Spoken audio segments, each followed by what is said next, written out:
Reason why we're all here today. Una, ang mga taxpayers sa Dumaguete.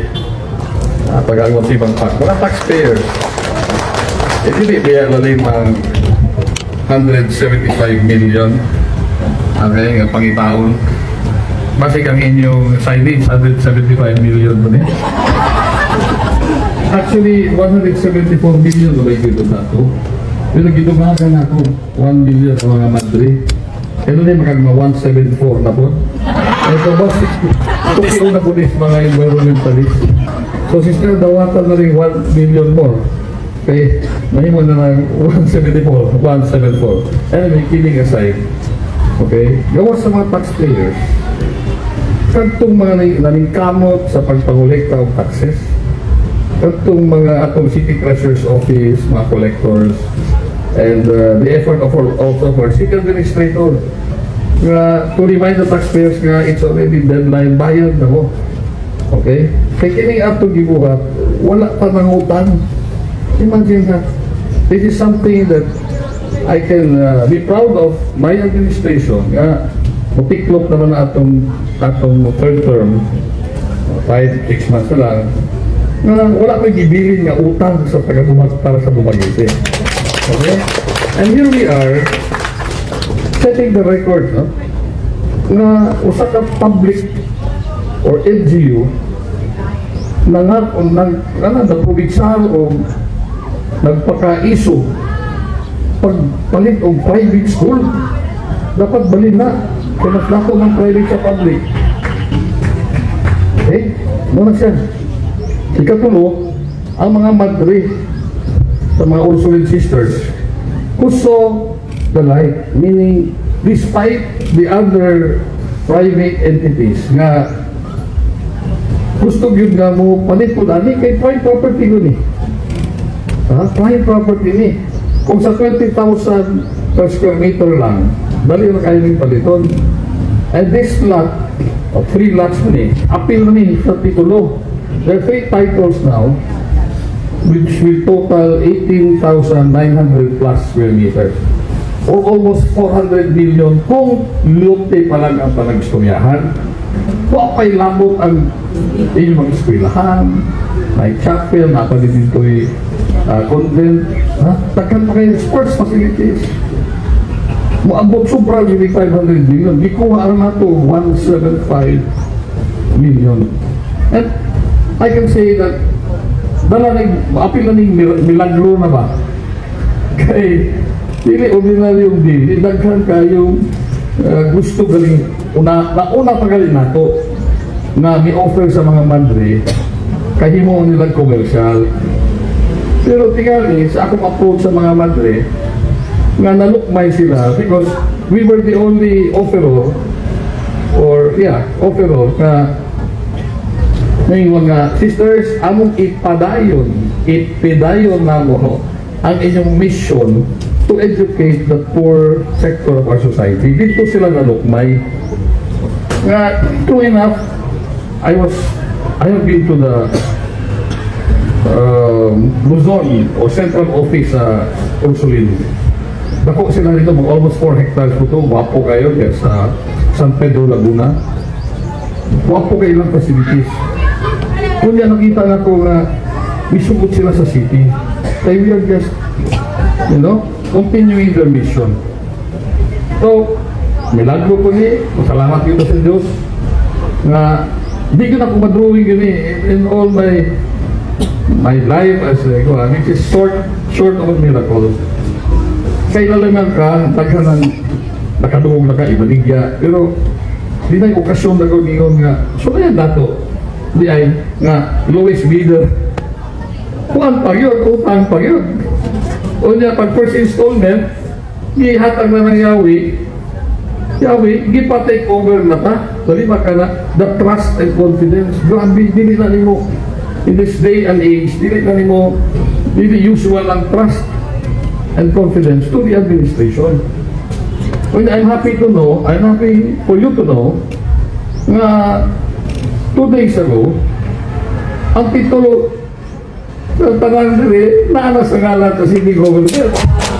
Oo, dili na drawing. Kaya sa pag-down payment pa lang, i-process na nga po ang kuha tayo ko tanan. In other words, hindi na ito ma-eject din eh. Diba? So, naku kaitang kalipay nga also the school administration, the PTA, nga mitampo po silang share para sa paggamaan ni I can see also the pride of the stakeholders. Ang gusto ko sila, proud ko sila nga City Central. So ma'am Rina, hindi nga mabayanin ninyo, eh wala na ito yung mga pabuyag dito mga bata. Ito pag mga bata dito, ang motivation po nakuha nito, ano mo, palit mo, na-motivated yun ko, nga balhinon yun ang City Central, kay kung sakang elevator ng mga bata, na wala yung purpose ba? Pag second floor, baba na siguro sa mo, no? One of that is the closest experience to riding an airplane. O pwede kasi yung plano. Up, down, up, down. Hiningaw na ko nila nga na eh, hapit ka maligsi. Sabar kayo. Ha? Wala nga. Please do not prevent us, mga city officials or employees, nga mabisita na ninyo once, from time to time. Kaya hindi nga kami Saba, wala, hindi nga pala, wala ni Saba dito.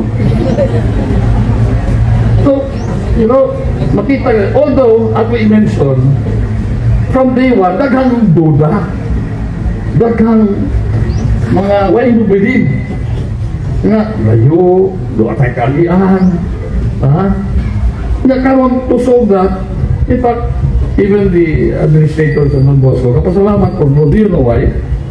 Eh, pag-abli na ito sa, maybe in less than a month, mapave na ng dalan, nga atong i-extend ang SL Teves Road, paingod dito. Yes, wala ka mo kanto, no?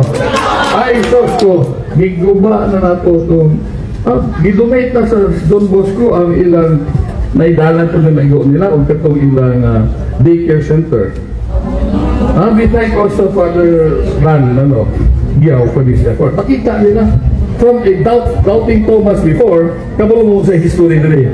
Sila niya kung may ka, kung kabutang, hindi pa ta welcome, pero we have to admit that.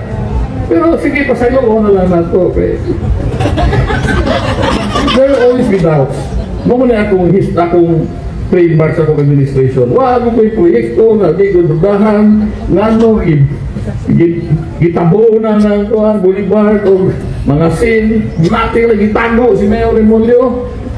Pero po kayo, gitabo na naman po ng loo, payos nga pa eh. Tinaan naman tayo ibutan ng shoreline protection po diya. Di ba? May mga kadili na banglas ng mga yuta niya o ganang properties o atong pabayaan na. May kuspiyati na. It will also ease the traffic. Dagang duda. Ha? Bisa po sila kung buwan ako si Councilor Pitit. Ha? Patay, nga magduda man sila, patay record of, ha? Di matadako ang syudad, pagtagang nakita na himo, kita rin syudad, nagamag, 5 ka bridges, atong kauli yung kwarta, o? Matay, traffic lights, naay kwarta, kuha pa City Council doon, pulong kabulan na lang, human na kung detail na aprobahan, ay hatang na ito sa next administration. Traffic, ang napagete. But you know, people still doubt. But you know, what is keeping me going are exactly the doubts of you people. Now, dautan mo na, the only way to prove you wrong is to do it and let history judge. Amen! Wala na siya. Kaning gobyerno dili ni ato, temporary, kay mga kapitan, kita, official, temporary steward lang ta. Di ni ato. That's why every penny that comes out of the taxes, ato ning ampingan, di na ko ni kawaton. Okay. Di na to ibulsa, di na magpakadato din. Because kita temporary steward lang ta. Because I want to retire, na makatulog ka sa nga walay ka di ka sakit pa rin barang na di ka kay nangawat ka sa gobyerno, di ba? Kamu teachers, maglipay mo kaya nakadawa ko 5,000 nga ano kaya mo dili na akap ha city government because we had savings. Bisag dagat ng reko, dakan po tag savings. Kaya wala man muna mo pabiyai. Okay? Bakit utang? Kaya wala kayo bilid na uban na itong mga kauban. Tingnan gusto sila mo tumbling pa si Mayor, mukhaong kalayo para mo bilid siya. Okay? Public service is really difficult. You can never do right. Puro mga bright na mga tao. But nevertheless, dako kay kong kalipay nga. Kini nagkauyo na sa mga stakeholders. Hopefully, Kapitan Ihira, kung primero nagduda sila na yung mga kahingawa ang mga taga-kandayaw, kalidagan na layuan sila, ako na lang. Kung dili nyo kaya suryahon ng mga squatter niya, gigaman at namugdalan. Okay, hinay-hinay na magpasabot. Di, mamumubalin pa, basta maulaw na namog kang inyong balay mo nakababag sa pag-agi sa mga estudyante. Diya, sa una, kapag naman magpid-pid ng mga estudyante diya, kanya pagdakog balo, di nagali ka eskwela. Dili sa City High School pa. Di ba? Kung makaskwela na sila, believe lang yun mo. Basta makita rin ito, history will tell you that if you do something right, di nyo na bisag unsa pa iba, bisag kwarta pa itabo ninyo, bisag pagpaliton pa ninyo tanang joke box days kumagiti o Negros Oriental, the truth will always come out. Because public service is for the public good. Okay? So, congratulations. Sunod na po tingali, ato na po itong gaman na po signage ang dito sa Kalis. Ha? Kasi, kung reklamo ang Kalis na sila na po yung reputar silang parcel. Yes, mo setback pa, tabangan mo city government, gaman mo parking, kay dito na maging maagi. For several years, bakit yun namin tabok. Nga pwede na i-extend ng SM Teles Road, pakaliwa, paikot sa Kandayong, pwede pakalitan mo di mano, paikot sa Kalindagan. So in other words, budaghan ang ato mga estudyante diri. Mangnaw, kanya nakuha na ninyo, masuyok na ninyo diri. Ang taga South City na ipon, anin na nandini kay, librinan pa niya ito. Pagkat na po tayo yung taga Don Bosco, ha, kay Cristianos na pagkat na ninyo, kita ko picture ng mga video, mga bata na ito, tambok na kayo. Kain ang ilang kwan, ang ilang oral ito. Then, mana, social na sila nga, proud kayo sila nga, they have the best facilities. Siya ano wala mo champion na ito sa Ma'am Judith, sa city metro, and by the way, pasti lang baling malakas sa si Ma'am Dr. Wapoy sa city, napirmahan na ito ng mga advances. Siya ano nili man number 1. Proud mo ko na ito na, number 1 na. Pero dili ang last sipera sa Bayawan. Last na tingnan ni kay NIR naman to. Okay? Alright. So, more na short para na ko. Di mo napugan akong kuwan ba, akong kalipay o akong emotions kay dagang kita giadyahan nga problema. Dili kaduda sila kasi Mayor Rimolyo na ay porsyento ani 175, kapalito do dari 350 at 175. It has to come out in the open. Nga Madrid, dudahan ninyo, kamugudin. Wala mo kabalo. Gawas nga, nakuha na to ang loob sa Tagalog na nakatugma lang ang vision ng Madrid, atong ipadayon. Wala sila kabalo nga, pag imita na po sila, di ba sila kabalo, pamahaw sa balay, ang akong cook, taga-sikihor, gilumay na akong mga Madrid. Ito yung sekreto. Diba? Gilumay. Pero true na, pasalamat kita nila kay nagka-jive lang yun ang ilang need o atong need. Unya, malipay na sila nga may tabunin. And I think that some of your students, tingali atong ikuan po, atong i-encourage na mag-mandri na lang po para bulog ang blessing. Di ba man? I'm so happy today nga na itong mga kapitanes to support us in a community. Okay, wala na, sumunta kayo na. Iwag may permanent, na alam may, di lang mo bilid na ko karon, pero in the future, kung presidente na ko, Pilipinas, tamo ko bilid. Ambisyon na na ni Councilor Baldado para na ko, but who knows, you wouldn't know. You have a clear mind, limpyo lang ka because your past will always haunt you. And I always believe in the value of education. Walay pobre, walay dato niya. Akong balik ko na po doon kang kaysa tong si Marvin Flores. Ha? Pobre tao to. Karon doctorate in professor sa UP. One of the top 5 scientists in the country. Graduate, gasugod na sa South City Elementary School. Na-meet na ko siya, grade 6 pa siya.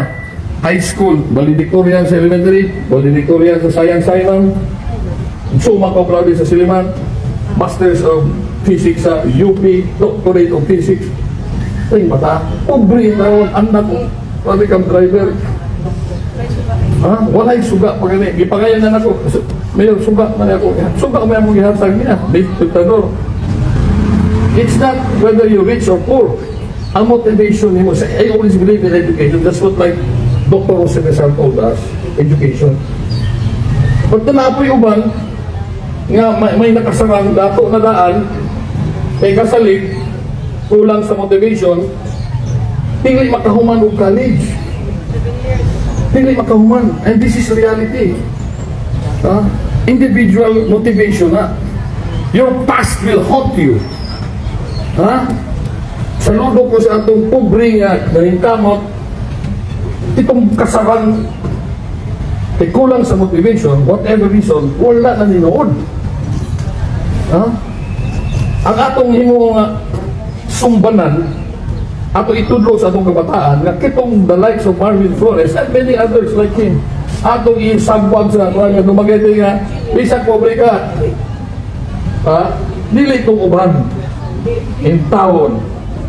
But sometimes we tolerate because of our personal interest in this world.